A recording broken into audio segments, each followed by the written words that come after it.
রাজনৈতিক বিশ্লেষক ডাক্তার জাহিদুর রহমান। স্বাগত জানাচ্ছি আপনাদের দুজনকেই রাজনীতির এপিঠ-ওপিঠের আজকের আয়োজনে। আমি অনেকগুলো বিষয়ে আজকে কথা বলার মতো আছে।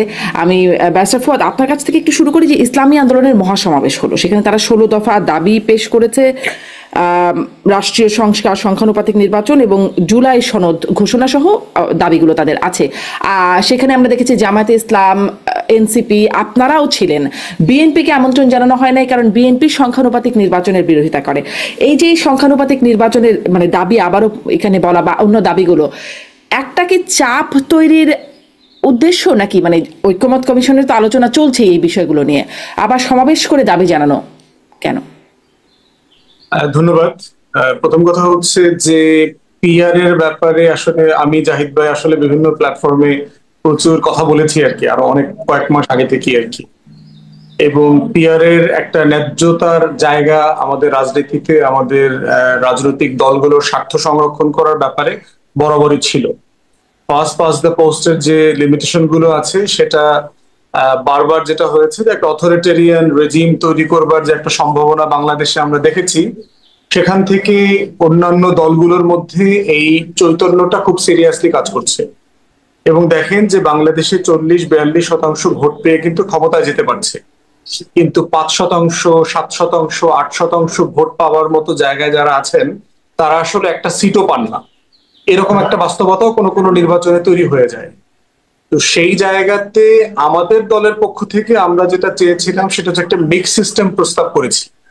কারণ একটা প্র্যাকটিস, আপনি একটা জাতিগোষ্ঠী লম্বা সময় ধরে যেটার সাথে অভ্যস্ত হয়ে গেছে, সাডেনলি আপনি তাকে শতভাগ অন্য একটা সিস্টেমে কনভার্ট করতে গেলে এটা একটা ক্যাওয়াস তৈরি হবে।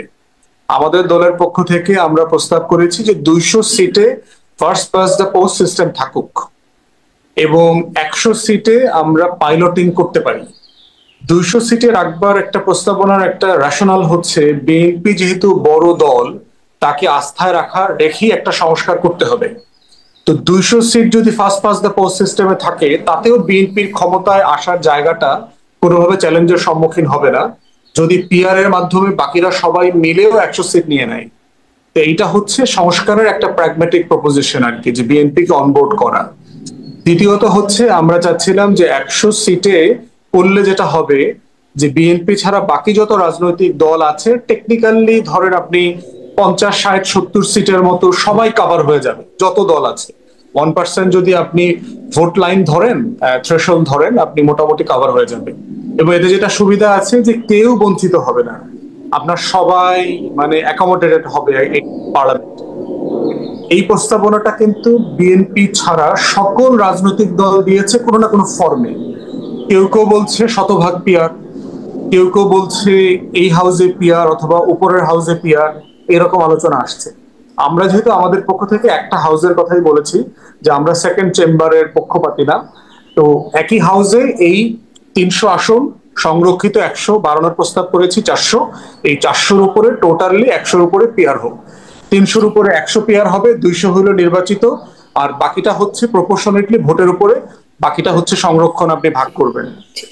এটা তো আপনাদের প্রস্তাবনা, এই প্রস্তাবনা তো আপনারা দিচ্ছেনই, মানে দিয়েওছেন ঐক্যমত কমিশনের আলোচনার সেই প্ল্যাটফর্মে আপনারা পেশ করেছেন। মানে আমি এই প্রশ্নটা করছিলাম, যেখানে সমাবেশ করে এটা আবার এই দাবিটা, এটা কি কোনো চাপ সৃষ্টির প্রক্রিয়া? মানে সার্টেনলি তাই। কারণ হচ্ছে যে ইতিমধ্যে আপনারা দেখতে পাচ্ছেন যে মোটা দাগে ঐক্যমত কমিশনে অনেকগুলো বিষয় প্রায় সকলে একমত হচ্ছে, কিন্তু বড় স্টেক হোল্ডার একমত না হওয়ার কারণে যেটা হচ্ছে এটার মানে ডিসিশন আকারে সিদ্ধান্ত নেওয়া হচ্ছে না, রেজলিউশন আকারে নেওয়া হচ্ছে, ডিসপিউটেড রেজলিউশন আর কি।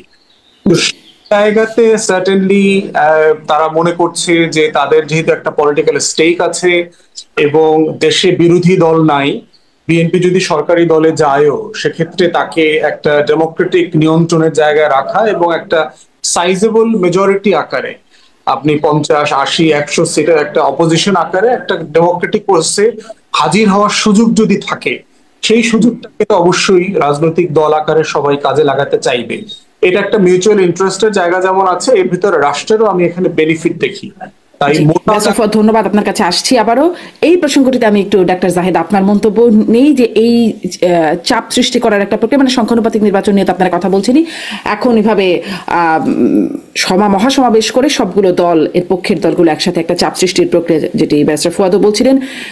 আপনার কাছে এটা নিয়ে মন্তব্য তো জানতেই চাই। আর এই যে ঐক্যমত যদি না হয়, মানে বিএনপি তো মানছে না, তাহলে আসলে কি হবে? চাপ সৃষ্টি করেও যদি কাজ না হয়, চাপ সৃষ্টিতে কাজ হবে কিনা এক নাম্বার, এবং না হলে, ঐক্যমত না হলে আসলে কি হবে? খুবই গুরুত্বপূর্ণ প্রশ্ন, আমি আসবো। মানে প্রপোর্শনাল রিপ্রেজেন্টেশনের পক্ষে তো অনেক যুক্তি আছে, কোনো সন্দেহ নাই, কিন্তু বাংলাদেশের মতো দেশে লোয়ার হাউসে পুরোপুরি, মানে ফুয়াদ ভাই যেটা বললেন, এটাও এক ধরনের হাইব্রিড সিস্টেম, এটাও খানিকটা অ্যাকসেপ্টেবল হতে পারে, কিন্তু পুরো লোয়ার হাউসের পিয়ার, যেটা জামায়াতে ইসলামী চেয়েছে, যেটা ইসলামী আন্দোলন চায়, এটা কোনোভাবেই বাংলাদেশের মতো দেশে অ্যাপ্লিকেবল না, ফুল স্টপ। এগুলো কেন তারা করছেন আমি সেই জায়গায় আসছি। ধরুন জার্মানিতে আছে, এখন আপনি দেখবেন জার্মানিতে সরকার গঠন হয় না, কিন্তু ওদের দেশের ডেমোক্রেসি এতটাই বিকশিত হয়েছে যে দেখা গেল প্রয়োজনে যে আপনার বিরোধী দল, সে আপনাকে সমর্থন করছে সরকার হিসাবে থাকার জন্য। বাংলাদেশে আমরা আর্টিকেল 70টা রেখেছিলাম কারণ আমরা মনে করেছি এটা যেভাবে ছিল সেটা সমালোচনা করি, কিন্তু সকাল বিকাল যাতে সরকার পড়ে না যায় সেই কারণে আমরা আর্টিকেল 70 রেখেছি, যে আপনি হর্স ট্রেডিং করবেন, সরিয়ে ফেলবেন।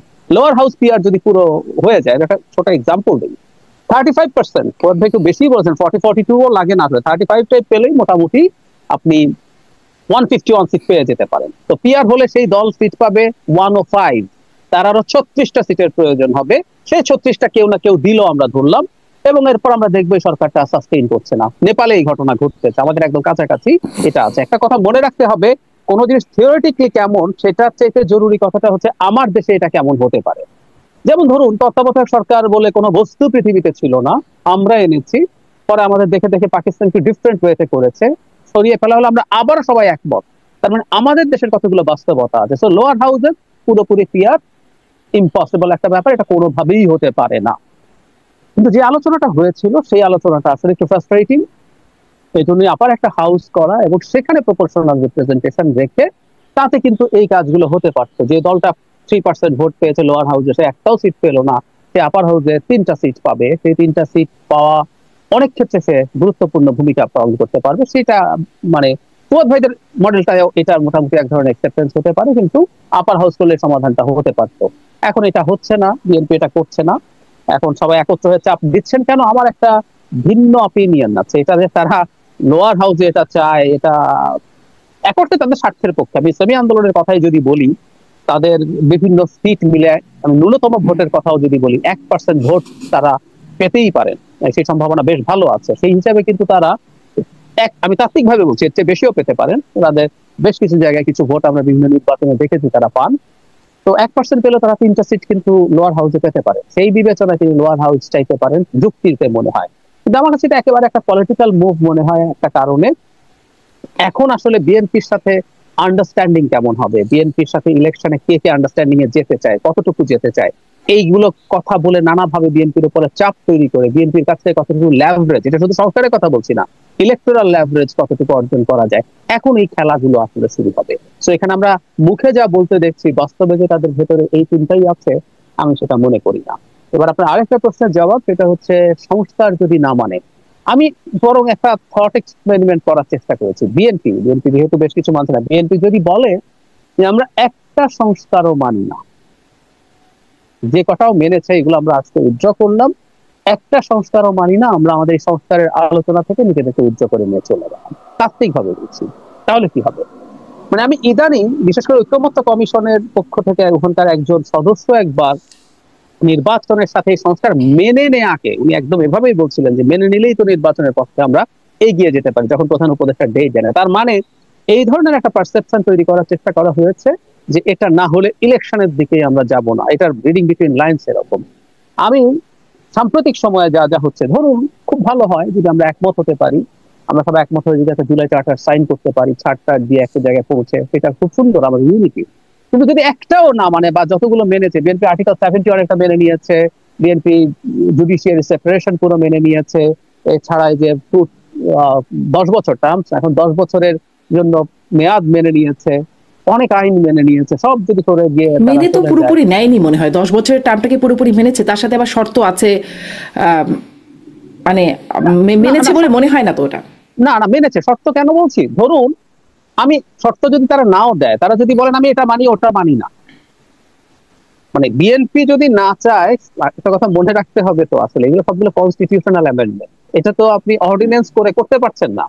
এগুলো আগামী পার্লামেন্ট সেটা কোন ফর্মে হবে সেটা নিয়েও ডিবেট আছে, সেটার সাথে কি গণপরিষদ একসাথে থাকবে না থাকবে না, নাকি আমরা শুধু কনস্টিটিউশন অ্যামেন্ড করে করবো, সেগুলো পরের পার্লামেন্টের কাজ। সুতরাং এই সরকার এনসিসি দিয়ে জুলাই সনদ লিখলো, বিএনপি যদি সেটা অ্যাগ্রি না করে, এনসিসি বা আপার হাউসের প্রফেশনাল রিপ্রেজেন্টেশন যদি অ্যাগ্রি না করে, জুলাই সনদে বিএনপি অ্যাগ্রি করে না লিখবে, সে ক্ষমতা আসলে এটা করবে না।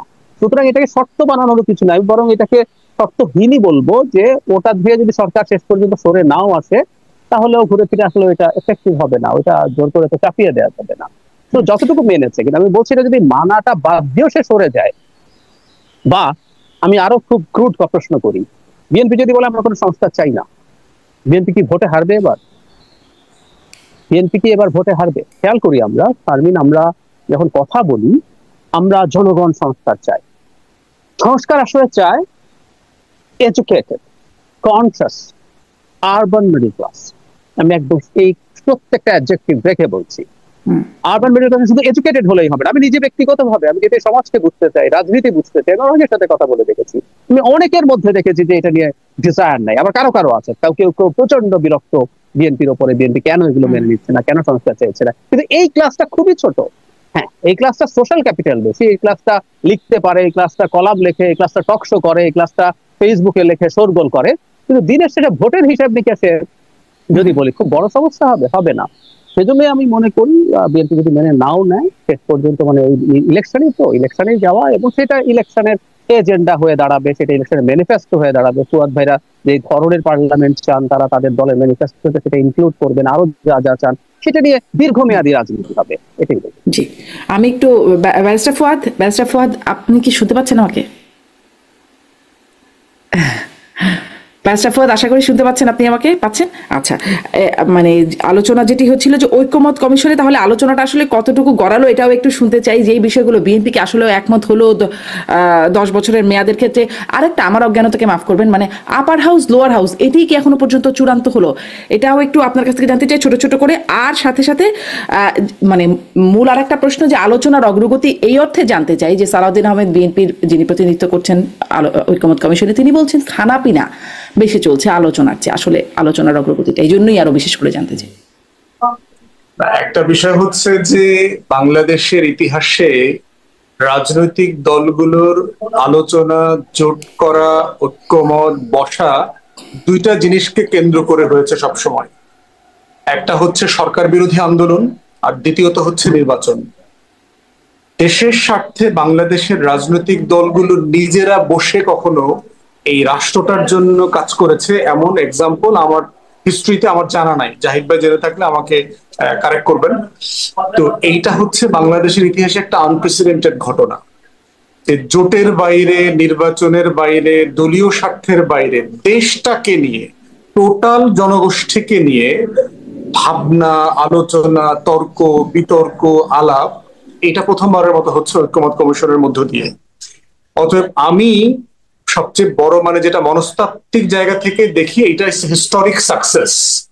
এই কমিশন যদি কোনো বিষয় একমত হইতে না পারে, তারপরে এটা গ্ল্যারিয়াস এক্সাম্পল হিসেবে থাকবে আমাদের হিস্ট্রিতে, যে আমাদের পলিটিক্যাল পার্টিস গুলো দিনের পর দিন, মাসের পর মাস বসেছে, কথা বলেছে, আলাপ বসে কি ওই খানাপিনাটাই বেশি চলেছে সালাউদ্দিন আহমেদ যেটি বলছে? তাহলে না, খানাপিনা হচ্ছে, ধরেন আপনি সারাদিন থাকবেন, এটা তো একটা রেগুলার ব্যাপার, যে আপনার ওখানে লাঞ্চের টাইমে আপনাকে লাঞ্চ খাওয়াচ্ছে, ওখানে চা বিস্কিটের একটা কোণা আছে, ওটা আপনার বাসায় গেলেও আপনি ওই একই রকম খাওয়াবেন। ওইটা জাহিদ ভাইও টং দোকান দেখলে ওইরকম 2বার 4বার করে এইটা সেটা হাবি জাবি সব খাবে, রাতের বেলা আমাকে টকশোতে বলবে চা কিন্তু চিনি দিয়ে খাবেন না।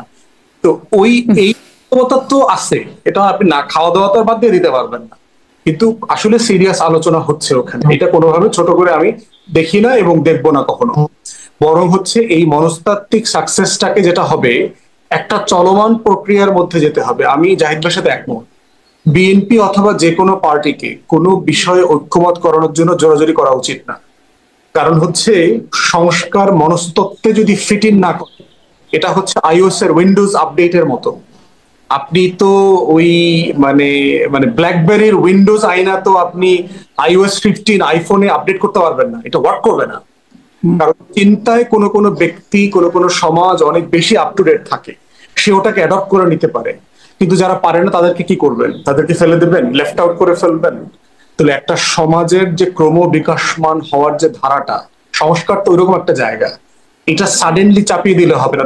ধরে নিলাম বিএনপি সব দাবিতে একমত হয়ে গেল, ক্ষমতায় গিয়ে সে চেঞ্জ করে দিবে না তার গ্যারান্টি করে দিতে পারবে তো? অথবা সে নিজেই ইলেকশনে ম্যানিফেস্টোতে আপনার ম্যান্ডেট নিয়ে আসবে যে আমি যদি এইবার 2/3 মেজরিটি নিয়ে ক্ষমতায় আসি, আমি এই ঐক্যমত কমিশনের সকল ডিসিশন চেঞ্জ করে দিব। সে যদি জনগণের কাছ থেকে ম্যান্ডেট নিয়ে আসে, এটা তো সে পারবে, লিগালি তো আপনি তাকে বার করতে পারছেন না। তাই হচ্ছে কমিশনও কিন্তু জিনিসটা বোঝে। এই জন্য প্রফেসর আলী রিয়াজ থেকে শুরু করে টোটাল টিমকে আমরা যেটা দেখেছি, ওনারা বারবার এই কথাটা বলেন যে আমরা আসলে ভোটাভুটিতে যেতে চাই না।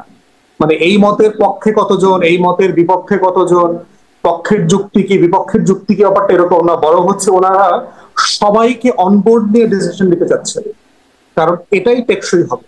আদারওয়াইজ হলো মেজরিটেরিয়ান ডিসিশনটাও টেকসই হবে না।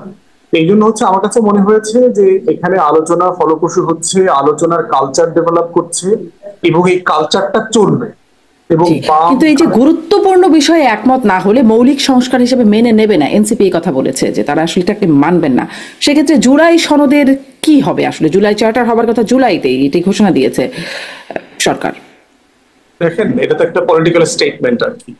আমার কাছে মনে হচ্ছে মোটা দাগ এখন জুলাই সনদ না হওয়ার কোনো কারণ দেখছি না। এখন হতে পারে যে প্রত্যাশা মোতাবেক যত কিছু আপনি জুলাই সনদে দেখতে পারতেন, গত বছরের স্বপ্ন আকাঙ্ক্ষা, দ্বিতীয় বাংলাদেশ, গণ অভ্যুত্থান, 1400 শহীদ, এই সবগুলোকে কেন্দ্র করে সেখানে হয়তো তালিকাটা ছোট হয়ে যাবে। আপনি অনেক কিছু প্রত্যাশা করেছিলেন, প্রত্যাশার বাইরেও আপনি দেখবেন হয়তো 10টা বিষয় আমরা একমত হইতে পারি নাই, কিন্তু 4টা বিষয় একমত হয়ে গেছি। ওই 4টা বিষয় নিয়ে সনদ হবে। দুনিয়ার হিস্ট্রিটা এমনই, কারণ যেহেতু একটা, তাহলে জুলাই সনদ জুলাই হচ্ছে, জুলাইতে না হোক আগস্টে হবে, সনদ একটা হবে, জুলাই চার্টার হয়ে যাবে। এটা জুলাইতে না হোক আগস্টে হবে। আচ্ছা ব্যারিস্টার ফুয়াদ, আরেকটা বিষয়, যেহেতু আপনি বললেন এটা পলিটিক্যাল স্টেটমেন্ট, এটা অবশ্য মানে এই প্রশ্নগুলোর বাইরের একটা প্রশ্ন। পলিটিক্যাল স্টেটমেন্টের অর্থটা আমি একটু বুঝতে চাই। মানে পলিটিক্যাল স্টেটমেন্ট কি এমন কোন স্টেটমেন্ট যেটা আসলে সত্য না, যেটি আসলে বাস্তবতা বিবর্জিত, এরকম কিছু? মানে আগে থেকেই আমি যখন প্রশ্ন করি, তখন যখনই এই বিষয়টা নিয়ে মানে বলে এটা একটা পলিটিক্যাল স্টেটমেন্ট, মানে হচ্ছে এটা যেন এটার কোনো গুরুত্ব নাই, মাহাত্ম নাই, বিষয়টা কি সেরকম কিছু? বাংলাদেশে পলিটিক্সে আসলে স্টেটমেন্টের যেটা হয়েছে কোনো ক্রেডিবিলিটি নাই।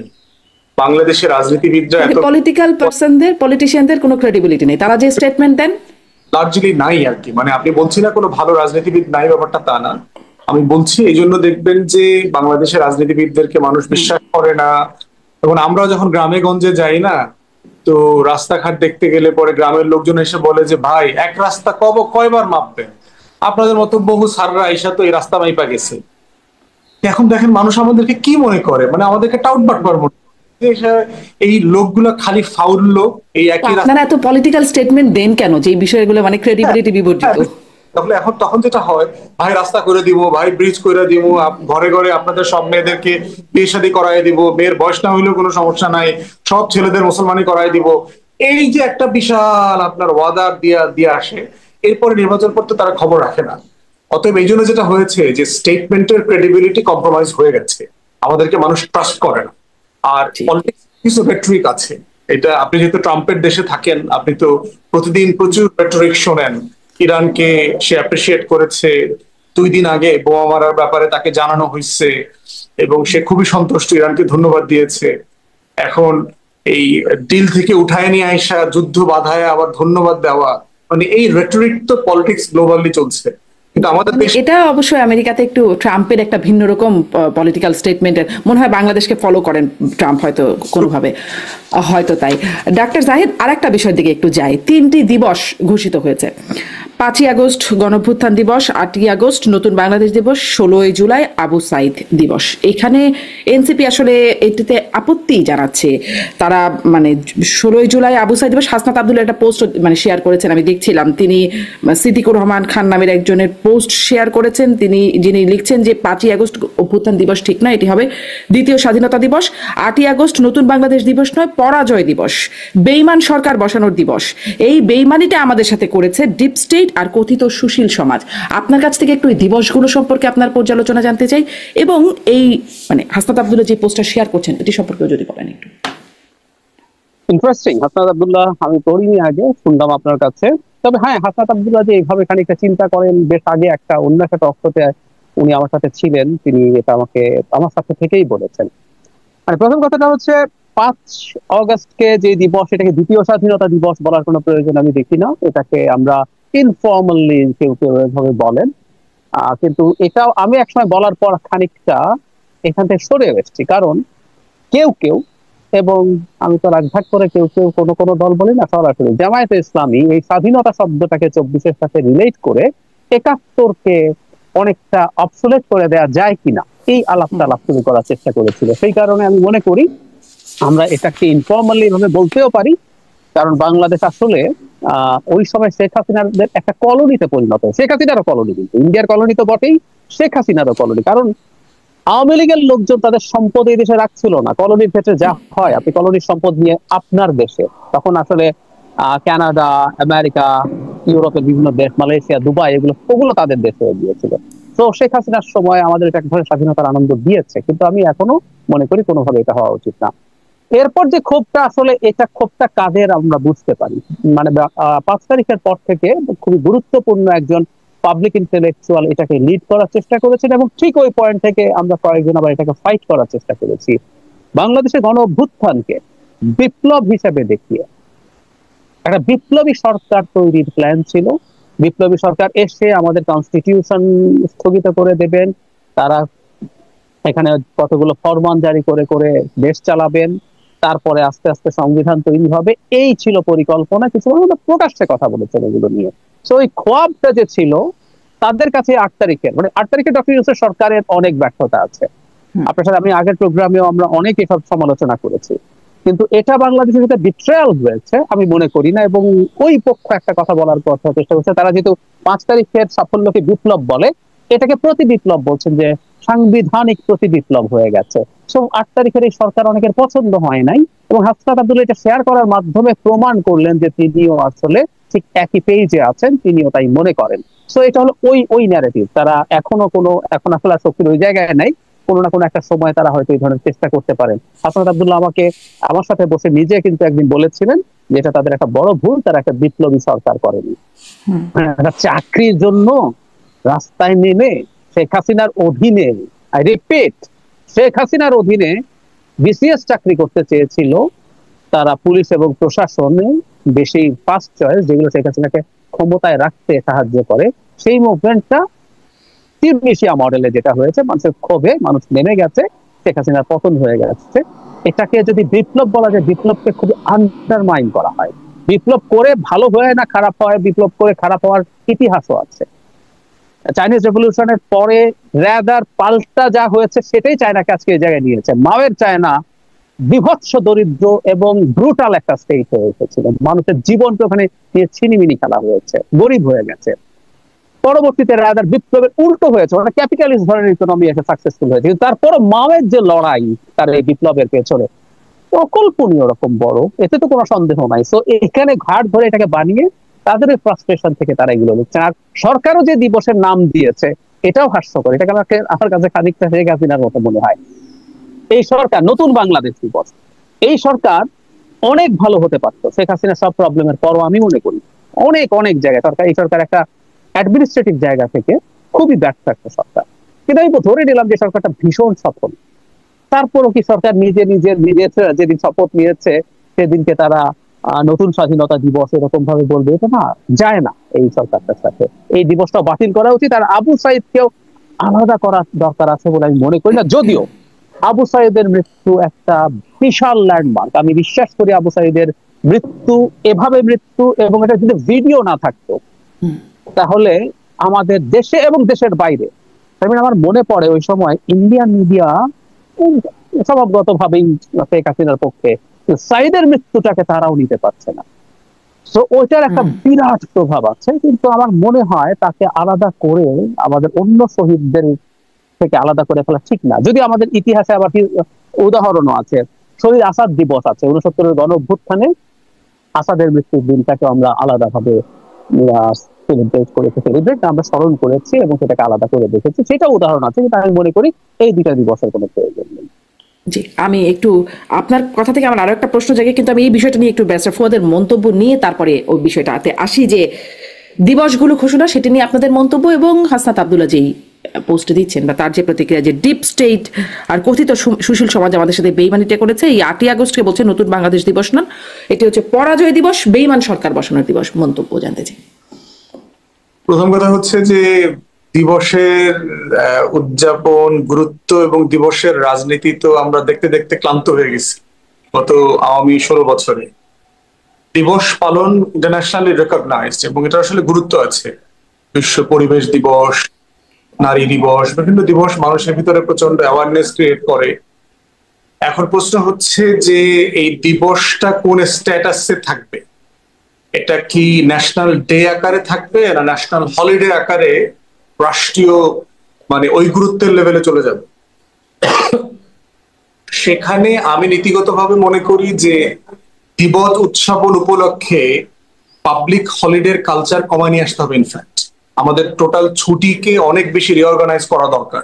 এটা ডিফারেন্ট আলোচনা, ওটা যদি কোনোদিন সুযোগ হয় টোটাল ছুটির কাঠামো নিয়ে কথা বলবো আর কি। তো আমি ব্যক্তিগতভাবে মনে করি যে আসলে ওই নতুন বাংলাদেশ দিবস, গণ অভ্যুত্থান দিবস, এত দিবস আসলে দরকার নাই। 5ই আগস্টে একটা দিবস হইতে পারে। আর আবু সাইদ দিবস যদি না করেন, এটা একটা হিস্টোরিক্যাল ঘটনা এবং এই চিত্রটা সারা পৃথিবীকে নাড়া দিয়েছে, মুভ করেছে আর কি। তো এই জন্য হচ্ছে যে আমাদের গণতন্ত্রের আন্দোলনে জাহিদ ভাই কারেক্টলি বলেছেন যে আপনার আসাদ, নূর হোসেন যারা শহীদ হয়েছেন বিভিন্ন আন্দোলনে, তাদের তাদের হিস্ট্রি কিন্তু আমাদের রাজনৈতিক কর্মী আমাদেরকে যথেষ্ট অনুপ্রেরণা দেয়। তো সেখানে আবু সাইদ গুরুত্বপূর্ণ এই রোল আকারে। পুরো শহীদ এবং যারা কন্ট্রিবিউশন করেছেন এই গণ আন্দোলনে, তাদেরকে মনে রাখার জন্য এটা হতে পারে। কি ফর্মে পালিত হবে সেটা আলোচনা হওয়া দরকার, বাট আমি নীতিগতভাবে এটাকে সরকারি ছুটি আকারে কোনো দিবস পালিত হোক এটা আমি চাই না। আমি চাই মানে ন্যাশনাল ইম্পর্টেন্স আকারে পালিত হোক, এটার সাবস্ট্যান্স আকারে এটা পালিত হোক। স্কুলে, কলেজে, বিশ্ববিদ্যালয়ে মানুষ জেনুইনলি এটা নিয়ে আলাপ করুক, তর্ক করুক, যেন এখান থেকে আমাদের ফিউচার জেনারেশনের যে পাথওয়ে সেটা বের করে নিয়ে আসার সুযোগ তৈরি হয়। হাসনাত আব্দুল্লাহর পোস্টটা নিয়ে কি বলবেন? এটা তার তার পার্সোনাল কমেন্ট। মানে আমি ব্যক্তিগতভাবে মনে করি যে 8 তারিখে জাতীয় সরকার সবাইকে নিয়ে যদি করা যেত, সেটা আজকের অনেক সংকটের মীমাংসা হয়ে যেত। আজকে যে যে কমিশন হয়েছে, ঐক্যমত কমিশন সবাইকে নিয়ে বসছে, তখন সেটা রাষ্ট্রীয় কাঠামোতেই আলোচনাগুলো হয়ে যেতে পারত এবং এটা আমাদের কাজ অনেক সহজ করে দিত, এটা আমি ফিল করি। জি, এর পেছনে কোনো ডিপ স্টেটের ভূমিকা ছিল, যেটি আসলে ওই পোস্টে বলা হচ্ছে, সিদ্দিকুর রহমান খানের পোস্ট? এটা কোনোভাবেই মানে উড়িয়ে দেওয়া যায় না। মানে একটু স্পষ্ট করা যায় ডিপ স্টেটে আসলে কি ছিল, কারা ছিল? ডিপ স্টেট নিয়েটাই আসলে, ডিপ স্টেটের মিনিংটাই হয়তো প্রান্তিক লেভেলে অনেক কাছে স্পষ্ট না। নির্বাচন আসতেছে, এগুলো জাহিদ ভাই বললে ভালো হবে। আচ্ছা ডাক্তার জাহিদ, আপনি একটু বলবেন? ফুয়াদ ভাই ব্যাপারে সবচেয়ে এক্সপ্লিসিটলি কথা বলেন। ডিপ স্টেট বিরক্ত আমার উপরে, আমাকে এমপি টেমপি হইতে দিবে না। ইতিমধ্যে তারা এগুলো আলোচনা করতেছে, সিদ্ধান্ত নিচ্ছে। ইলেকশন ইঞ্জিনিয়ারিং করে কে ডিপ স্টেট, কে ব্যারিস্টার ফুয়াদ? ওইটা আমি এখনো ভালোভাবে জানি না, ওইটা জাহিদ ভাই ভালো জানেন। আপনাকে কারা এমপি টেমপি হতে দেবে না বলছে? এটা মানে বাংলাদেশের পাওয়ারফুল ইলেকশন ইঞ্জিনিয়ারিং যারা করতে জানে আর কি, তারা এইসব কারা ডিপ স্টেট, তারা বিভিন্ন জায়গায় এই হুমকি টুমকি দিচ্ছে আর কি। তো আমরা এমপি টেমপি আগামী বছর যদি না হইতে পারি, তখন আপনার সাথে এসে নাম সহ বলবো আর কি, কারা কারা আগে। মানে কেন হতে না পারলে বলবেন কেন? আগেই বলে দেন যে কারা। ফুয়াদ ভাই তো এমনিও এমপি নাও হইতে পারেন, ফুয়াদ ভাই একটা অজুহাত পায় গেলেন। জি ডাক্তার জাহিদ, আপনি কি ডিপ স্টেট সম্পর্কে একটু বলবেন? আচ্ছা, তার আগে একটা জিনিস বলি। ফুয়াদ ভাই যেটা বলছেন, জাতীয় সরকার যদি হতো উইদিন দ্য কনস্টিটিউশন, তাতেও প্রবলেম ছিল না আসলে। ইনফ্যাক্ট এনারা এই জিনিস ইন্ডিকেট করছে না। আই রিপিট, জাতীয় সরকার আমাদের এই কনস্টিটিউশনের অধীনে যদি হতো, 106 এর রেফারেন্সের জায়গায় উপদেষ্টা মন্ডলী থাকতো, বিভিন্ন দলের পার্টিসিপেশন থাকতো এবং কনস্টিটিউশন বাতিল করা হতো না, বিপ্লবী সরকার হতো না, এতেও সমস্যা কমতো এবং ভালো হতো, আমিও মনে করি। আবারও বলছি, ওনারা যেটা করছেন, যেটা হাসনাত আব্দুল্লাহ আমার সাথে বসে বলেছেন, যে তাদের সবচেয়ে বড় ভুল ছিল বিপ্লবী সরকার তৈরি না করা, সংবিধান উইথহোল্ড না করা। এই ছিল তাদের পয়েন্ট। ইনফ্যাক্ট উনি এটা বোঝানোর চেষ্টা করছেন এই যে এই সরকারের কাছে যে গেল। আর ওনারা যারা ডিপ স্টেট বোঝাচ্ছেন বাংলাদেশের পলিটিক্স এর ক্ষেত্রে আমাদের মিলিটারির একটা অংশ, বিশেষ করে গোয়েন্দা সংস্থাগুলো কাজ করে, বা রাষ্ট্রীয় আরো গোয়েন্দা সংস্থা আছে যারা সারফেস লেভেলে কাজ করে না, তারা এখানে রোল প্লে করেছে বলে এরকম আলাপ টালাপ তারা করেন, অনেক সময় করেন, অনেকেই বলেন। একসময় তাদের যথেষ্ট রকম বাংলাদেশের পলিটিক্স এর ব্যাপারে তাদের ইনভলভমেন্ট ছিল, একসময় না আসলে হিস্ট্রিক্টলি ছিল, কিন্তু যে জিনিসটা জরুরি সেটা হলো গত সময়গুলোতে এটা অনেক বেশি বেড়েছে। এখন যেটা হয় যে এই যে শেখ হাসিনার পতনের পরও এই কালচার থেকে কতটুকু ফিরে এসছে সেটা একটা প্রশ্ন, আমি আসলে জানি না। এবং এই যে এই ব্যাপারে আসলে তার সাথে খুব সরাসরি কথা হয়নি যে তারা কতটা ইনভলভ, এখানে তারা আসলে সেটাকে ইনভলভ করার চেষ্টা করছেন। আর দ্বিতীয় হচ্ছে ডিপ স্টেটরা, তারা তো আসলে সরাসরি আসাদ আব্দুল্লাহ বা আরো অনেকে সরাসরি সেনা প্রধানকেও ব্লেম করেছেন, সরাসরি ব্লেম করেছেন যে সেনা প্রধানই এই ধরনের বিষয় তাহলে কি চেয়েছেন। ডিপ স্টেট আসলে সেনাবাহিনী? সেনাবাহিনীও আসলে অ্যাজ এ হোল বলা হয় না, সেনাবাহিনীর একটা অংশ, বিশেষ করে যারা পলিটিক্যাল পার্ট গুলো নিয়ে কাজ করে, সেনাবাহিনীর গোয়েন্দা সংস্থা, সেনাবাহিনীরও না আসলে কথাগুলো এরকমও না, এই গোয়েন্দা সংস্থাগুলোতে বেসামরিক মানুষজন কাজ করে, কিন্তু এগুলোর প্রধান সেনাবাহিনীরা থাকেন, এবং এটা আবার রিপোর্ট সেনাবাহিনীর কাছেও করে না, তারা রিপোর্ট আসলে বাংলাদেশের প্রধানমন্ত্রী এবং এখন টেকনিক্যালি যেটা প্রধান উপদেষ্টার কাছে করেন। এগুলো এদেরকে মূলত বেশি ইন্ডিকেট করা। জি, এই ডিপ স্টেটের প্রভাব আসলে কতটুকু আসলে এমপি টেমপি হওয়া বা না হওয়ার পেছনে তারা ভূমিকা রাখে কিনা সামনে সম্ভব বলে ব্যারিস্টার ফুয়াদ বলছেন কখনো খোলামেলা বলবেন, শুনবো সেই আশায় রইলাম। একটু দুঃখিত, এই আলোচনায় যাই যে বিজয় সরণির মৃত্যুঞ্জয় প্রাঙ্গণ ভেঙে দেওয়া হয়েছে, জুলাই গণমিনার করা হবে। উত্তর সিটি কর্পোরেশনের পক্ষ থেকে বলা হচ্ছে যেটি 24কে মিলিয়ে একটা কিছু করার তাদের চিন্তা ভাবনা আছে। এই বিষয়টিকেও আপনারা একটু কিভাবে দেখছেন একটু একটু জানতে চাই, কারণ এটা নিয়ে একটা আলোচনা তো আছেই যে মুক্তিযুদ্ধের স্মৃতি সম্বলিত বিভিন্ন স্থাপনা ভেঙে দেওয়া হয়েছে। লালমনিরহাটের সেই মুরালটি, যেটি আসলে স্বাধীনতা দিবসে কাপড়ে ঢাকা থাকতো বলে অনেক সমালোচনা হলো, জেলা প্রশাসক বললেন এটি জুলাই চেতনার সাথে যায় না, 24শে চেতনার সাথে, এই জন্য পরবর্তীতে দেখা গেল ভেঙেই ফেলা হলো। এরকম অনেক স্থাপনা আর কি ছোট বড় ভেঙে ফেলার বিষয়টা আছে।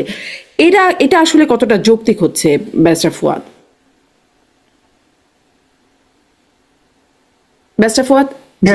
বাংলাদেশে এই মূর্তি বলেন, স্থাপত্য বলেন, মুরাল বলেন, সৌধ বলেন, এইটা একটা বাড়াবাড়ি লেভেলে পৌঁছে গেছে।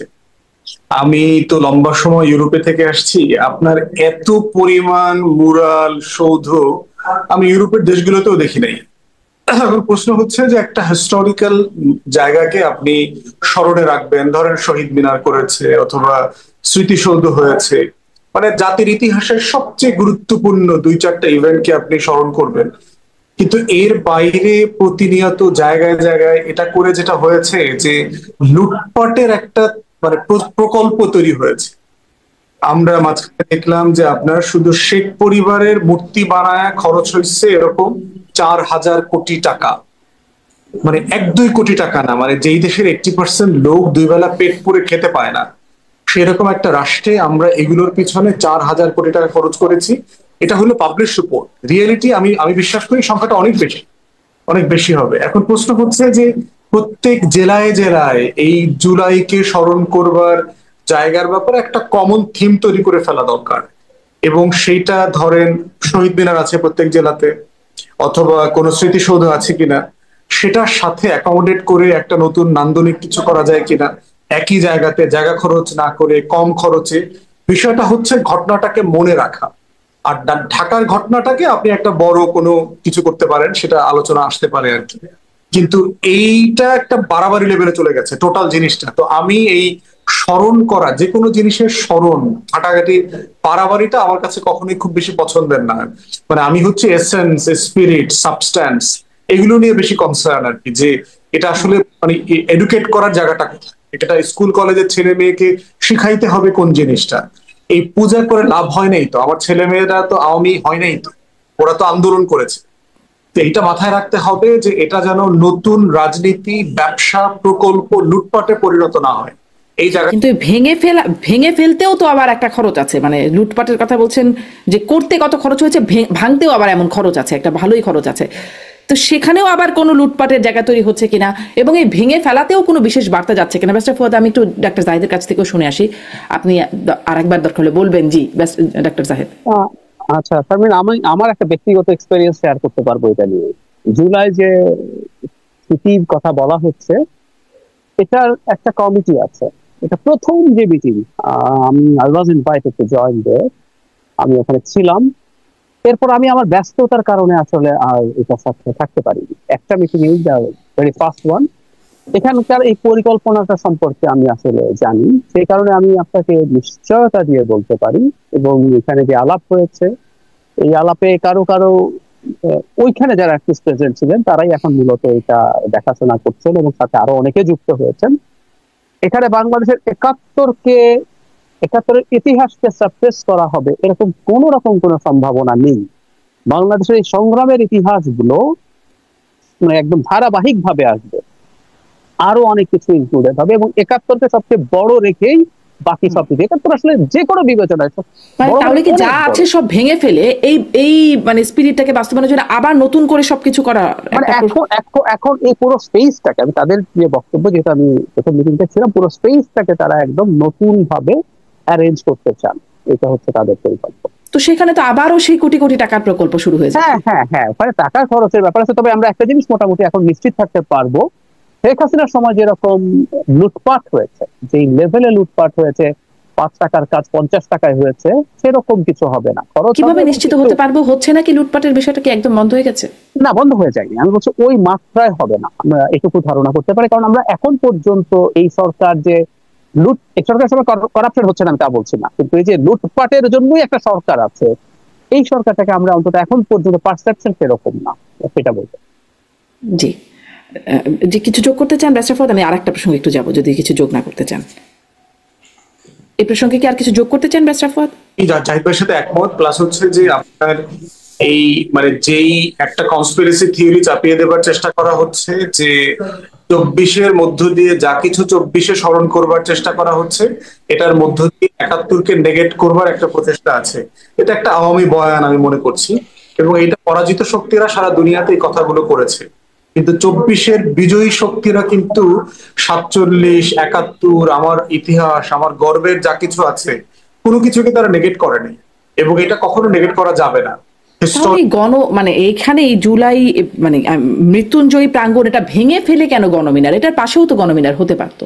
হচ্ছে আমি ধারণা করতেছি আপনার, যেহেতু শেখ মুজিব, শেখ পরিবারের মূর্তিগুলো বাংলাদেশে একটা ফ্যাসিবাদের সিম্বলে পরিণত হয়েছে এবং সারা দুনিয়াতে এটা করে ফেলা। না, আমি এক সেকেন্ড একটু যোগ করি, এটা ঠিক জাস্ট একটা মিনার না, এটা কিন্তু একটা এই রাস্তার এ মাথা থেকে ও মাথা পর্যন্ত একটা বড় প্রজেক্ট। এটা ঠিক একটা মনুমেন্টের মতো না, এর মধ্যে মানুষ হাঁটবে, ঘুরবে, বসবে, এটা একটা খুব বড়। আমি অন্তত প্রাথমিক যে প্ল্যানটা শুনেছি, এটা যদি এই লম্বা পুরো এই মাথা থেকে ওই মাথা পুরো স্পেসটাই ইউজ করা হবে আসলে। জি, এখন বিষয় হচ্ছে যে সারা দুনিয়াতেই ফ্যাসিবাদ অথরিটেরিয়ান রেজিমের পতনের পরে ওই রেজিমের সাথে রিজেম্বল করে এমন সকল স্ট্যাচু ভেঙে ফেলা হয়। এটাই হচ্ছে পৃথিবীর ইতিহাস।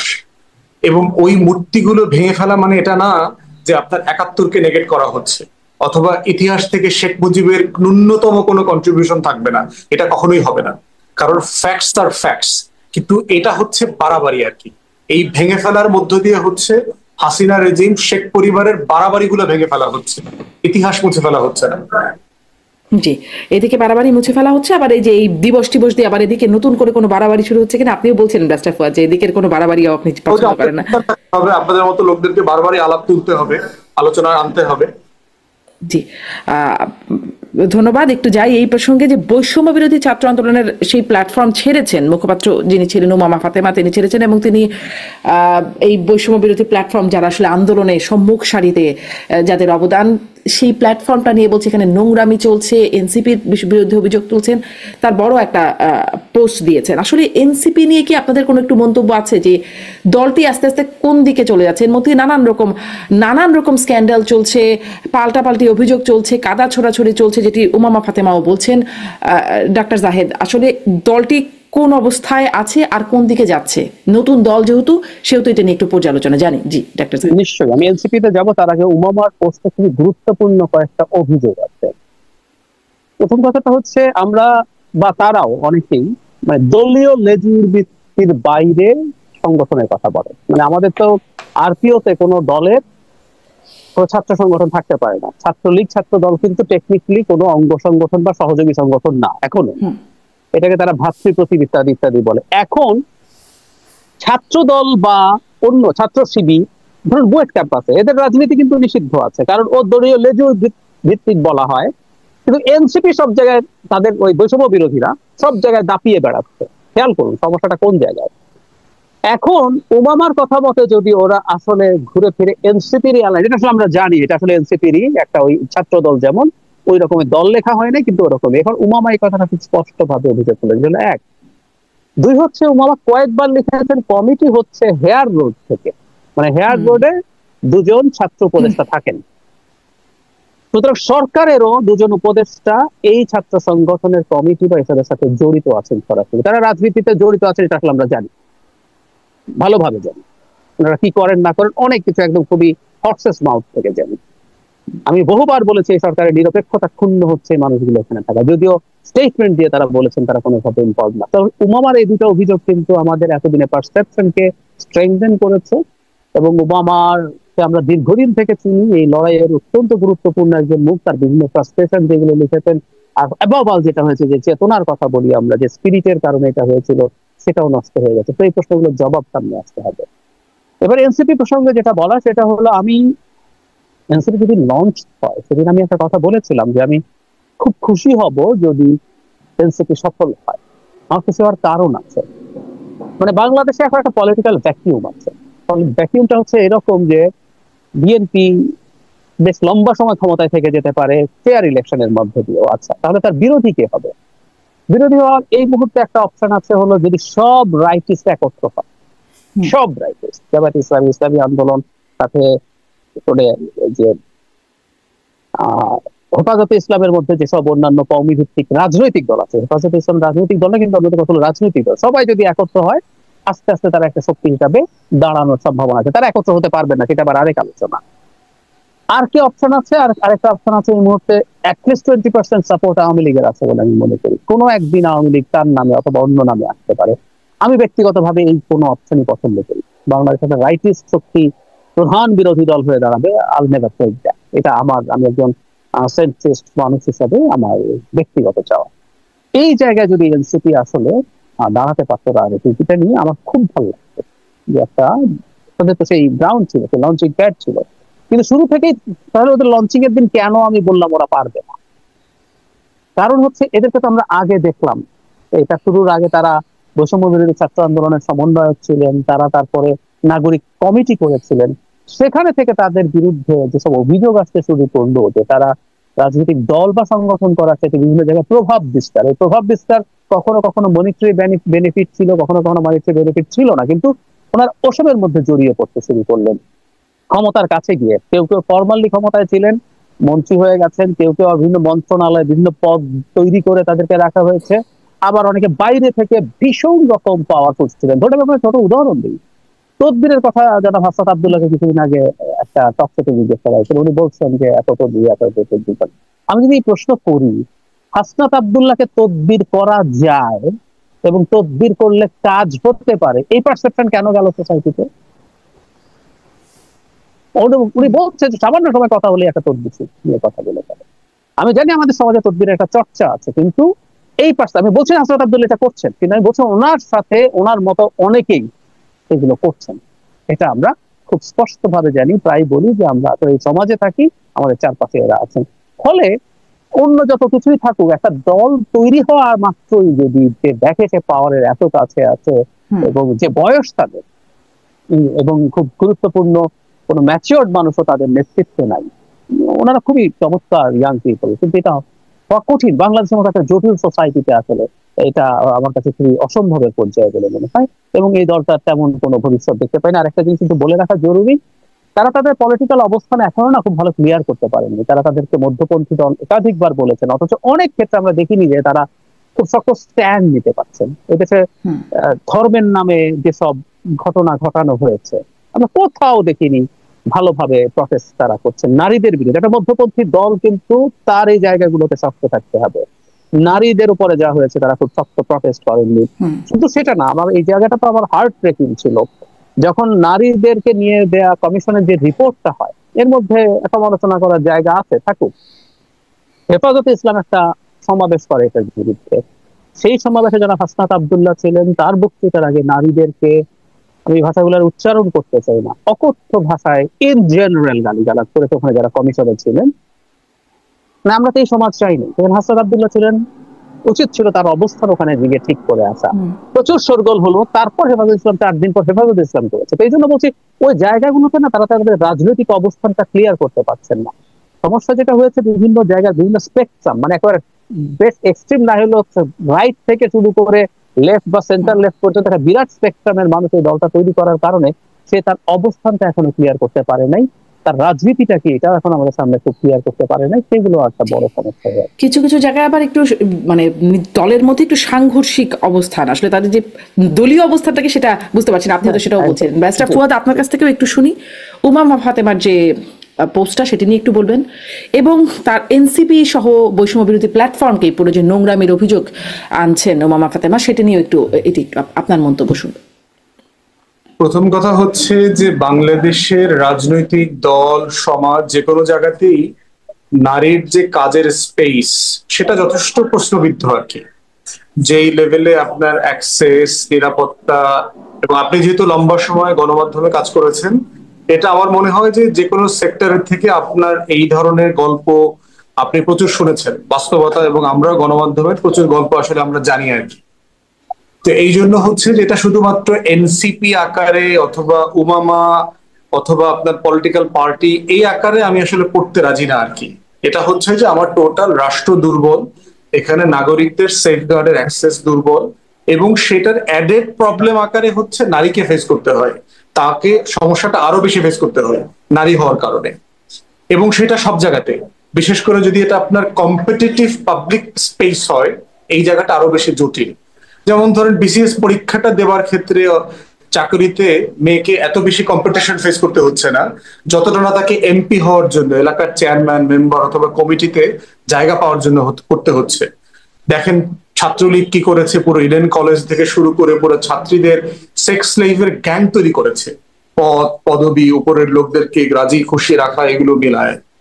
তো সেই জায়গাতে আমাদেরকে মাথায় রাখতে হবে যে আমার রাষ্ট্র তাকে সাফিসিয়েন্টলি প্রোটেকশন দেওয়া, সেফগার্ড করবা, পাবলিক স্পেসের স্পেস করে দিতে পেরেছে কিনা, এটা আসলে পারে নাই।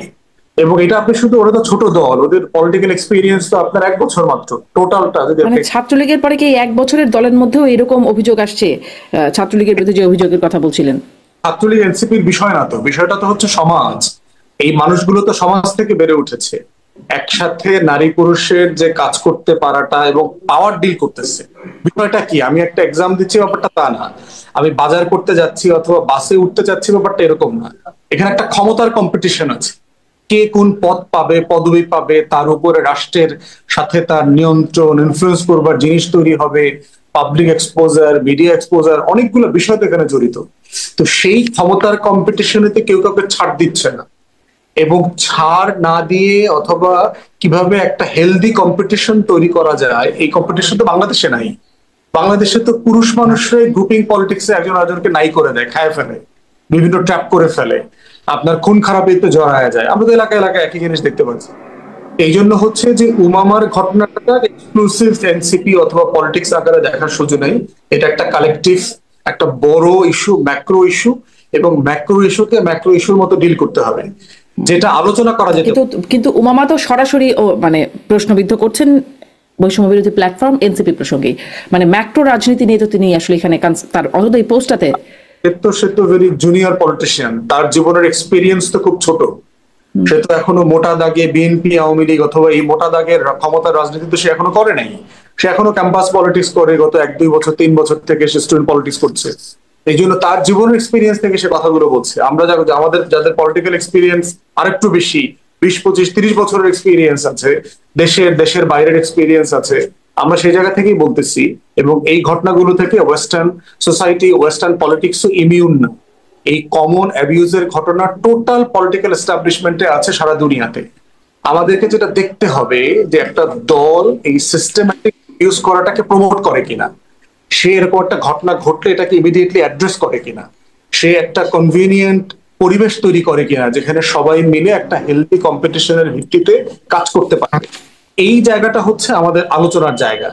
এখন যেই দেশের তরুণরা বড় হয়েছে আওয়ামী লীগের আমলে, পরিবারে গণতন্ত্র দেখে নাই, স্কুল কলেজে গণতন্ত্র দেখে নাই, সমাজে গণতন্ত্র নাই, মুরব্বী পাড়া প্রতিবেশীরা কমপ্লিটলি চট থাপড় ছাটকানি ঝাড়ি বাড়ির উপরে রাখে, যে দেশের টিচাররা পোলাপানে কন্টিনিউ পিটায়া পাটায়া মতামত দমন করে, সেই সমাজে আপনি একটা হেলদি কনভিনিয়েন্ট পরিবেশ আশা করবেন, এটা তো হইতে পারেন না। আপনার বাচ্চার সাথে আপনি বাংলাদেশে বসে যা করতে পারতেন আমেরিকাতে বসে এটা করতে পারবেন না। তাহলে আর ছাত্রলীগের কাছ থেকে কেন আশা করেন? না, ছাত্রলীগের কাছ থেকে তো আশা করতেছি না। তো ছাত্রলীগের কাছ থেকে কি আশা করছে? মানে অভিযোগও তাহলে কেন দেই? মানে এটা তো তাহলে এরকমইটাই হবার কথা। কিন্তু এটা তো সিস্টেম্যাটিক, ওয়াইড স্প্রেড, এবং তারা তো এটা পার্মানেন্ট সেটেলমেন্ট করে ফেলছে। সমালোচনাটা তো এই কারণে যে আপনাকে এনসিপির আকারে আমাকে দেখতে হবে যে এনসিপি এটা পার্মানেন্ট সেটেলমেন্ট করে নাই। তো আপনার সরওয়ার তুষারের ঘটনা হওয়ার পরে সরওয়ার তুষারকে তারা শোকজ করেছে। তো তাদের এই ঘটনাগুলো কি তারা ওয়াইড স্প্রেড সব জায়গাতে অ্যাকনলেজ করছে কিনা যে এরকম কোনো ঘটনা ঘটছে না, এটা বলছে কিনা, তারা কি ডিনাই করছে? এই শো কজের পরে আসলে কি হয়? মানে শো কজটা, এটার আবার শো কজ কি কারণ দর্শাবে, কি কারণ দর্শাবে এখানে? ওইটা আপনি এনসিপি ম্যানেজারকে জিজ্ঞেস করতে হবে। শোকজের কি, কি তাদের গঠনতন্ত্রে কি বলা আছে, এই ফ্রেমটা কিভাবে কাজ করে। আমার দলেরটা আমি বলতে পারবো যে আমার দলের আসলে কি চলছে সেটা এনসিপির ভিতরেই হয়তো জানা যাবে, কিন্তু উমামা ফাতেমা খুব স্পষ্ট করে কিছু জায়গায় অভিযোগ তুলছেন, এবং তিনি আসলে সার্বিক রাজনীতি না, একদম সুনির্দিষ্টভাবে বৈষম্য বিরোধী প্ল্যাটফর্ম এবং আচ্ছা টোটালি এবং জি এনসিপি প্রসঙ্গেই বলছেন। একটু ব্যারিস্টার ফুয়াদ, একটু এই প্রসঙ্গেও আসি। মানে অনেক বিষয়ে মতামত স্পষ্ট করতে পারছেন না, বলছেন যে দলের অবস্থান অনেক ক্লিয়ারও হচ্ছে না। একটা বিষয়ে রাজনীতিকদের একটু অবস্থান আমি শুনছিলাম, ফলো করছিলাম, আপনারাও যদি এই এখনো একটু এই প্ল্যাটফর্মে একটু বলেন।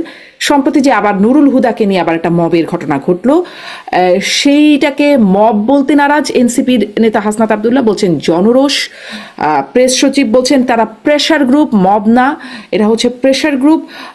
এরকম একটা অনেকেই গণ অধিকার পরিষদের মানে নেতা তিনি একজন বলছেন, রাশেদ খান, যে এরকম না হলে পুলিশ কি গ্রেপ্তার করতো, এরকম নানান। মানে এটি কি জাস্টিফাই করবার একটা জায়গা রাজনীতিতে তৈরি হচ্ছে কিনা? ব্যারিস্টার ফুয়াদ, এই অবস্থানটিকে রাজনীতিটা পরিষ্কার করছেন যে এটিকে আসলে উচিত আর অনুচিত, এই দুটির মধ্যে আসলে মানে অবস্থানটিকে রাজনীতিবিদরা নিচ্ছেন কিনা?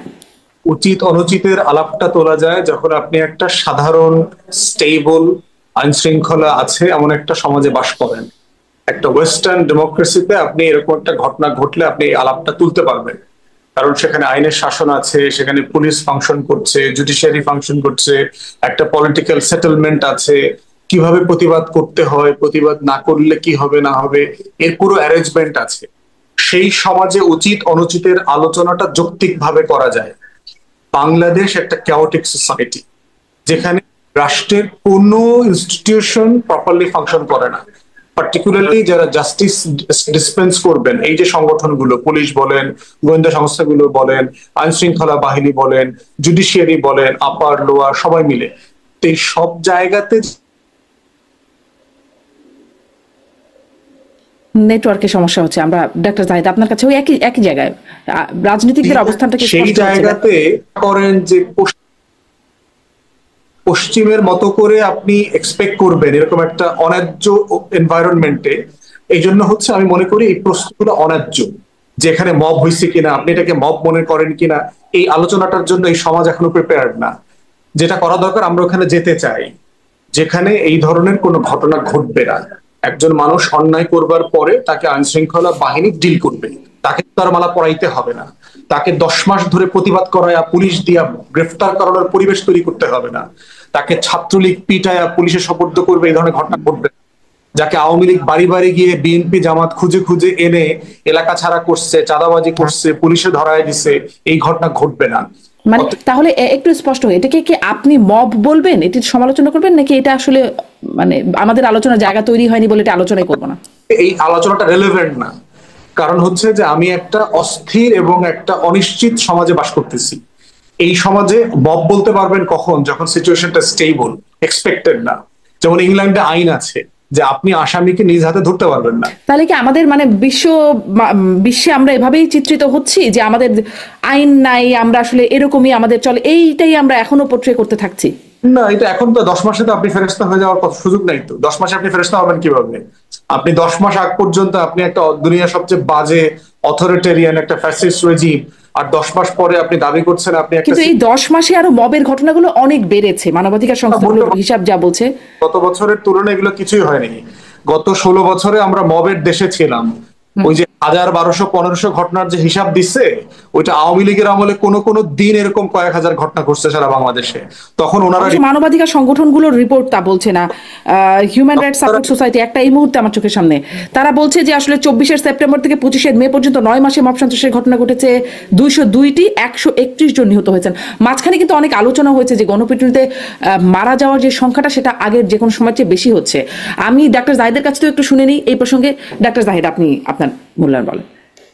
ধন্যবাদ। দুটো ব্যাপার একটু অ্যাড্রেস করি, এটা তো করবোই। উমামা ফাতেমার বক্তব্যের ব্যাপারে ফুয়াদ ভাই যেটা বলেছেন সেখানে তাকে বেশি অ্যাড করি।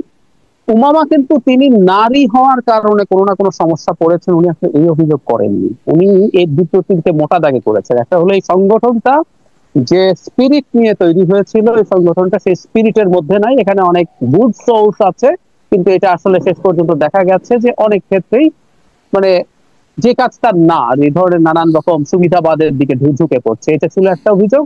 আর দুটো তো আমি বললাম যে এনসিপি দলটা পুরোপুরি এই বৈষম্য বিরোধীদেরকে নিয়ন্ত্রণ করে এবং 2 মন্ত্রী উপদেষ্টা তারা এগুলোর সাথে জড়িত। আমার কাছে এই 3টা অভিযোগের ব্যাপারে অন্তত আমি দেখেছি যে উনি কাজ হচ্ছে না। এটা উমামা না হয়ে কোনো একজন পুরুষ হলেও একই রকম অভিযোগই আসতো বলে আমি মনে করি যে এই সংগঠনটা তার পারপাস সার্ভ করতে পারছে না। মব নিয়ে ফুয়াদ ভাই যেটা বলেন আমি দ্বিমত করি। আসলে ধরুন একটা সোসাইটি যদি খুব ডিজায়ারের মধ্যে থাকে, ধরুন আগামী যে সরকার তৈরি হইলো, সেই সরকার ক্ষমতা আসার পরও তো পুলিশ খুব ভালো অবস্থায় নাই, আমাদের জুডিশিয়ারি এখন খুব ভালো অবস্থায় নাই, সুতরাং আমরা এবার আবার ক্রস ফায়ার শুরু করব। আমাদের যেহেতু এগুলো ঠিকঠাক মতো নাই, ক্রস ফায়ার শুরু হলো। ক্রস ফায়ার কিন্তু শুরু হয়েছিল এই যুক্তিতে, প্রথম বিএনপি যখন ক্রস ফায়ার শুরু করেছিল, বিএনপি তার নিজের লোকদের হত্যা করেছে। নিজের লোককে হত্যা করার কোনোভাবে জাস্টিফাই কিন্তু তারা করেছে, কারণ তারা দেখেছে ওকে যখন কোর্টে দেয় ও বের হয়ে আসে জামিন নিয়ে আবার করে। বিএনপি তার নিজের লোকজনকে খুন করেছে। তো তাহলে আমাদের যেহেতু আইন শৃঙ্খলা বা বিচার অবস্থা ওই জায়গায় নাই, তখন তো তাহলে ক্রস ফায়ার একটা স্টেটকে সাপোর্ট করতে হবে, স্টেট তো ক্রস ফায়ার করে সমস্যার সমাধান করতে পারে। বা একই আমাদের আবহমান কাল থেকে, শুধু এই মবের কথা বলছি না, পকেট মারকে ধরে আমরা পিটিয়ে মেরে ফেলি। কেউ কেউ বলার চেষ্টা করেন এই দেশে তো আসলে বিচার নাই। যেহেতু বিচার নাই, আমার ব্যক্তিগত অভিজ্ঞতা আছে। আমি তখন মাত্র ঢাকায় এসেছি, আমি ঢাকা মেডিকেলের চান্স পাওয়ার পর আমি একদিন একটা এরকম পেটাচ্ছে স্যান্ডেল চুরি করেছে মসজিদ থেকে। আমি ইনস্টিংক্টিভলি তাকে বাঁচাতে যাব, পরে শুনলাম আমাকে করিয়ে নিয়ে আসলেন যে আপনাকে তো পিটিয়ে মেরে ফেলবে, যে আপনি তার সহযোগী হিসাবে ট্রিট করবে। আমি তো বুঝি নাই তখন তাকে, যেহেতু আপনি বাঁচাতে যাচ্ছেন। কিন্তু স্যান্ডেল আমার ওই স্মৃতি আমি ভুলি না, একটা স্যান্ডেল চুরির জন্য একটা মানুষকে আমরা পিটেয়েছি। সুতরাং আমরা যদি সমাজে এই আলাপগুলো না করি, কারণ আমরা একটা জিনিস যখন কমাতে চাইবো তখন এটাকে কাজ হোক না হোক আমরা এটাকে অপরাধ হিসাবে আলোচনা করলে কিন্তু এটাকে একটা অপরাধ হিসাবে আমাদের সামনে এটাকে এস্টাবলিশ করা যায়। অপরাধ হলেই যে সবাই সরে আসবো এখান থেকে নট নেসেসারিলি, প্রাথমিকভাবেই। সমাজে যদি এই আলাপটা না থাকে, যেমন আমি ক্রসফায়ারে ফিরে যাই, আমার মনে আছে আমি তখন ব্লগে লিখি, আমরা ক্রসফায়ারের বিরুদ্ধে যখন 1-2 জন লিখতাম, ভীষণ গালিগালাজ পেয়েছি। আমাদের দেশের এডুকেটেড মিডল ক্লাস ক্রসফায়ারটা হতে পেরেছে কেন? কারণ এডুকেটেড মিডল ক্লাস এটাকে সমর্থন করেছে, মিষ্টি খাওয়াখাওয়ি হয়েছে। আমার মনে পড়ে আমি একটা ব্লগ লিখেছিলাম, পুরনো ঢাকায় ডাকাত শহীদ নামে একজনকে যখন মারা হলো, উৎসব হয়েছে। মানে সে এতই সংসদীয় ক্রসফায়ারের পক্ষে কথা হয়েছে, পক্ষে কথা হয়েছে, এবং আমি মানে খুবই আমাদের মিডল ক্লাসকে দেখেছি।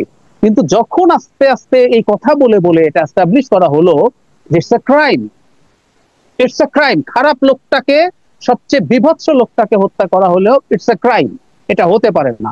তারপর আপনি খেয়াল করেন আস্তে আস্তে কিন্তু এটার বিরুদ্ধে জনমত তৈরি হয়েছে, ভালোভাবে তৈরি। তো আমি এই কারণে মনে করি এগুলোতে মব যে কোনো খারাপ পরিস্থিতি হতে পারে না, এটা নিয়ে আলাপ করা দরকার। আর 10 মাস পরে আমি যদি উদাহরণ দেই, সরকার চাইলে এটা নিয়ন্ত্রণ করতে পারে। জিএম কাদেরের বাসায় যখন ভাঙচুর হচ্ছিল তখন সেখানে কিছু হয়ে গেল, পরে সেনাবাহিনী গিয়ে সার্জিস আলমও গিয়েছিলেন ওদেরকে ছুট ছাড়িয়ে আনার জন্য। ওখানে বিএনপির লোকও ছিল, এনসিপির লোকও ছিল, খুব দ্রুত স্টেপ নিয়ে করা হয়েছে। এখানে যখন এই কাজ হচ্ছে, এখানে তো পুলিশ প্রেজেন্ট ছিল, সেনাবাহিনী এসছে এরপরে, এখানে কেন ব্যবস্থা নেয়নি? আপনি যদি ব্যবস্থা নেন এবং এটা নিয়ে যখন ব্যবস্থা চলতে থাকে, তখন এটা ব্যক্তির কাছে ওই মেসেজ গুলো যায় যে এটা করা যাবে না, এটা করা যাবে না। এই হচ্ছে মোদ্দা ব্যাপার। এটা বাংলাদেশে শেখ হাসিনা পালিয়ে যাওয়ার পর 5-7 দিন, 10 দিন, 2 সপ্তাহ, 3 সপ্তাহের ঘটনা না, 10 মাসের বেশি পার হয়ে গেছে, আমরা 1 বছর পূর্ণ হতে যাচ্ছি। আর যদি নাও হয় আই ডিড ইট, আমার একটু ক্লিয়ার একটা ডিফারেন্সের জায়গা আছে। 5 তারিখ শেখ হাসিনার এগুলো রেকর্ড আছে, মানে কোনো একদিন কেউ যদি খুঁজতে যায় পাবে। শেখ হাসিনা পতন এবং পালিয়ে যাওয়ার পর আমার প্রথম ভিডিওতে আই ডিড অ্যাপিল যে আওয়ামী লীগের বাড়িতে হামলা করা যাবে না, কাউকে কোনো গায়ে আঘাত করা যাবে না, যার উপরে যেখানে যত ধিকৃত মানুষের উপরে আঘাত হয়েছে, আমি এটা নিয়ে গালিগালাজ খেয়েছি, আমি এটা নিয়ে তীব্র সমালোচনা হয়েছি, অতি সুশীল হয়ে গেছে, এসব আলাপ শুনেছি, কিন্তু আমি এটা করেছি। তো আমি মনে করি এই আলাপটা সমাজে রাখতে হবে, ইভেন আমাদের মতো এত খারাপ পরিস্থিতিতেও রাখতে হবে। ব্যারিস্টার ফুয়াদ, আপনি কি আর কিছু যোগ করবেন? আমার অনুষ্ঠানের শেষ সময়। হিস্ট্রি, পলিটিক্যাল সায়েন্সে ইমানসিপেটরি ভায়োলেন্স জাস্টিফাইড, এটা লম্বার্ড কোড ডিসকোর্স আছে।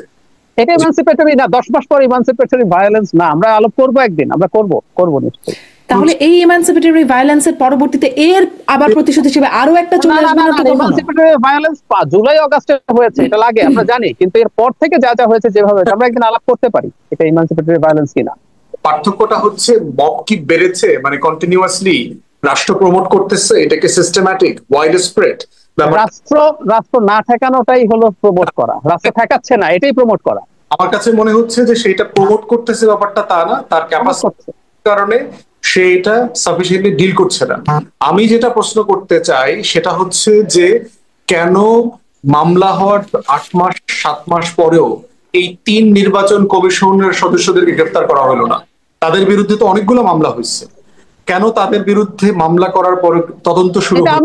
এটা আমিও করি, পারলে আমরা দরকার হয় সরকারকে চাপ দেব, আমরা চাপ দেব।